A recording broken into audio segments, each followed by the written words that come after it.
Добро пожаловать в мой канал. Le futur chancelier autrichien Sebastian Kurz à droite a conclu un accord de gouvernement avec Heinz Christian Strache du parti d'extrême droite FPÖ, ici le 16 décembre 2017 à Vienne, Autriche.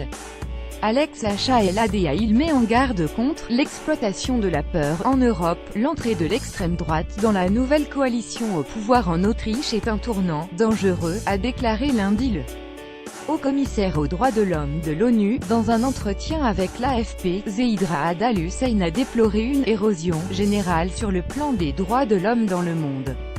Il a dénoncé l'extrême barbarie des conflits en Syrie et au Yémen et a accusé la Birmanie d'avoir planifié la sanglante répression contre la minorité musulmane des Rohingyas, qui selon lui pourrait s'apparenter à un génocide. Le diplomate jordanien de 53 ans a exprimé son inquiétude au sujet des récents événements survenus en Autriche. Il a estimé que la décision du nouveau chancelier Sebastian Kurz de se rallier à des positions d'extrême droite, notamment sur l'immigration, pour gagner des voix marque un dangereux développement dans la vie politique en Europe.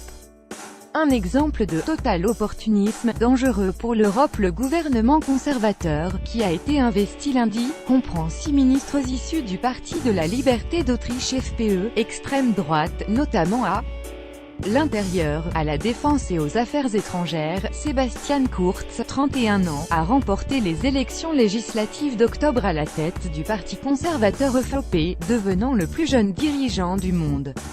Plus grand que à lire aussi, millénial, anti-migration. Qui est Sebastian Kurz, le futur chancelier du pays? Je suis perturbé par ce qui est arrivé en Autriche, a déclaré Zeid Ra'ad Al-Hussein, accusant le nouveau chancelier d'avoir basculé vers l'extrême droite sur la question de l'immigration, afin d'attirer à lui des voix qui jusqu'alors se portaient sur le Parti de la Liberté et remporter la chancellerie. Sebastian Kurz, a-t-il dit, a fait preuve d'un total opportunisme et représente un exemple dangereux pour d'autres responsables politiques en Europe. C'est un développement dangereux. Un contexte qui rappelle l'avant-première guerre mondiale. Le haut-commissaire a sévèrement critiqué les responsables politiques européens qui seraient tentés et exploiter la peur en tant que moyen d'arriver au pouvoir. Il a mis en garde contre une sorte d'ethno-nationalisme en Europe, qui rappelle l'époque ayant précédé la Première Guerre mondiale. Nous n'avons qu'à revenir 104 ans en arrière et nous y sommes, a-t-il dit.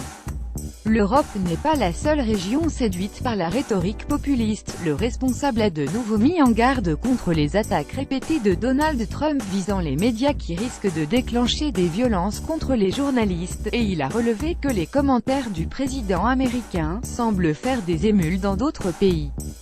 La Birmanie est l'un de ces pays où les « fake news » ont été brandis pour rejeter des informations gênantes sur la campagne de répression des musulmans Rohingyas, qui a fait des milliers de morts et poussé à l'exil plus de 655 000 personnes depuis le mois d'août.